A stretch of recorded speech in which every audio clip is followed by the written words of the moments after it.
हारले का परत? काय तुम्ही गंभीर साहेब, थोडं गंभीराने घ्या.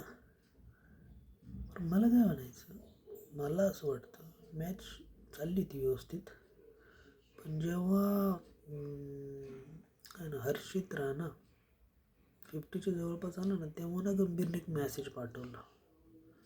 त्याला असं काय मेसेज पाठवलं का पुढच्या ओव्हरला हर्षित राणा आऊट झाला. चाललं होतं ना सगळं व्यवस्थित, काय गरज आहे तुला मेसेज पाठवायची? सगळं तुलाच कळतं का काय? ते खेळायला देत म्हणजे त्यांना काही कळतच नाही, किती ओव्हर किती बॉलमध्ये किती रन लागू राहिले त्यांना दिसत नाही का? इकडून बाहेरून सांगायला लागतंय. चांगलं खेळत होतं, त्याला आऊट करून टाकला तर गेलं प्रत्येक बॉल मारायला.